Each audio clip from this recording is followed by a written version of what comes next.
How's it going, guys? Today I want to talk to you more about the new scouting system in NHL 19. I actually came across an article on Polygon.com that dove deeper into this, so now that more information has been released, I can actually talk to you guys about it. The first big thing would be the fact that you can actually now hire and fire scouts. Similar to FIFA, how they have it set up. I'm actually not sure if Madden also has this. Haven't played Madden franchise in a while, but it's a feature that I've been waiting for a while. So happy to see it finally in an NHL game. With this too, there's actually a separate scouting budget, sort of similar to like the marketing budget. If you have that turned on, like the owner mode thing, you now have like a fixed scouting budget. Obviously, if you're a team with a lot of money, like say the Toronto Maple Leafs, you're gonna have a higher scouting budget than say the Arizona Coyotes or Florida Panthers, similar to like all that other owner mode stuff, your marketing budget, concessions, parking lots. The richer teams still have more money, even in regards to scouts.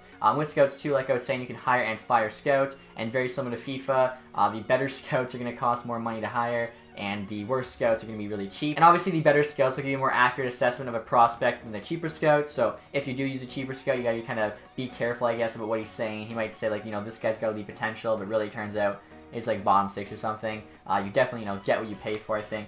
With the scouts. Also with that, scouts have regional specialization, so you might hire a scout who's really good in Russia and Scandinavia, but doesn't know anything that's going on in North America. And then obviously, like, the flip side of that, you could have a really good North America scout, or even like say a Canadian scout, and he doesn't really know much about the American players, the European players, stuff like that. So I think that's a really cool feature as well. Let's say there's like an expensive scout, but all he knows about is like the Scandinavian prospects. Is he worth paying all that money for when there's so many more prospects in North America? I think that's definitely be like kind of cool to figure out which scouts are kind of worth putting your money into, and seeing obviously who returns the best results in terms of accurate prospect ratings. Another thing I really like about this new system is after your scouts have finished scouting an area, they'll actually return back with detailed reports on each prospect, giving them a graded attribute as well as a little text description about that prospect. So for instance, you might say like he's a B prospect and he's a pure playmaker. So this gives you a bit more of an idea about that prospect. And another really cool thing they've added this year is the fog of war aspect. So let's say we're playing NHL 18 and I didn't have a single scout go look at Rasmus Dahlin. I would have no idea what his rating was. Like I wouldn't get even like a guess, I wouldn't even say like he's rated 75 to 80 with elite to franchise potential. Like he would be completely unknown to us, just be all like question marks because we never looked at him, right? And then even after we draft him, like let's say we take him first overall because we know it's Dahlin, we're taking him first overall, we still actually would not have any idea what he's rated. That's talking like overall as well as individual stats until he's played a few games for us. So definitely makes it a lot more realistic. Like the game's not just going to tell you how good this prospect is you just drafted. You actually have to either have scouted him and watched, your scouts have watched him play, or once he plays a few games for you, obviously your coach, your staff, everyone's going to see him play. You're going to see how his production is. You'll know how good he is in that regard. Same goes for like other teams too. So let's say, again, we didn't scout Dahlin. Dahlin gets drafted by Buffalo.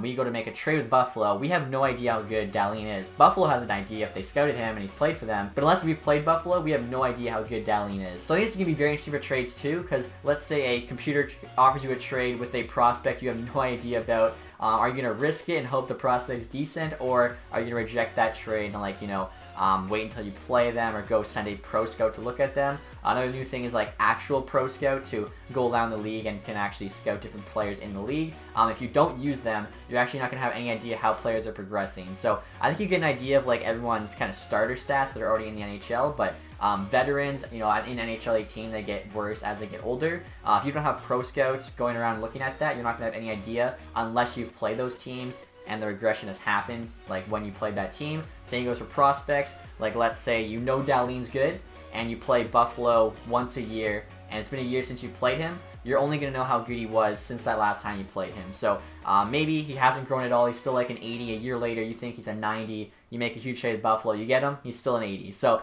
I think it's very cool. I think it's going to make trades that much more interesting. Definitely like a whole new dynamic to it.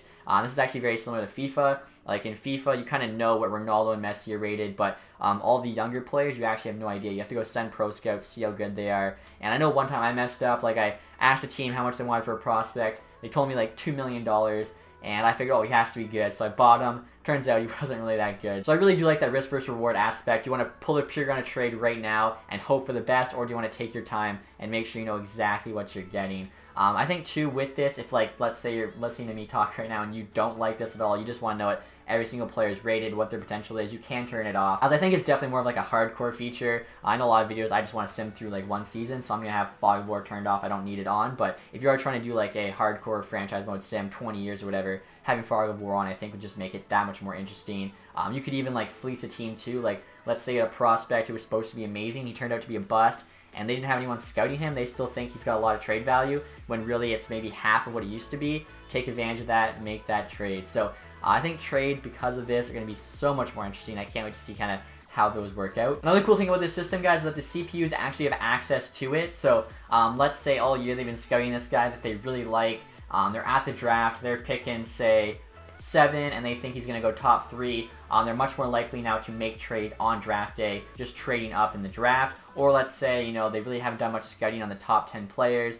They're picking 9 or something. Maybe they go, you know, we're not going to risk it. We'll just trade back, pick up a pick or two, and take a guy we actually know something about. So I think that's going to be very cool to actually see a lot more like trading of picks at the draft. That kind of happens a lot more in real life, whereas in-game it doesn't really happen much. There's usually some good amount of player trades at the draft, but not a lot of like pick trading to go after certain prospects. So again, that should just make it a more realistic experience, at least in my opinion. And lastly, guys, I know a bunch of you have been asking about Be A Pro, and there is one new feature for Be A Pro that we know of, and that is a skill tree, similar to what they have in FIFA 18. You guys have never played FIFA, I'll show you an image here of what that looks like. Basically, you start off with like no skills or maybe 1 skill, and then as you grow your player, increase in overall, you can unlock new skills or upgrade your current skills, and just kind of progress that way. So it is cool to see them add something to Be A Pro. Obviously, it's not a lot, it's not like a game changer, but I know that mode doesn't really get a lot of love, and I know a lot of you really, really love that mode, so at least you're getting something there, which hopefully will make it a bit more of a fun experience for you. But that's it, guys, for the new info on NHL 19.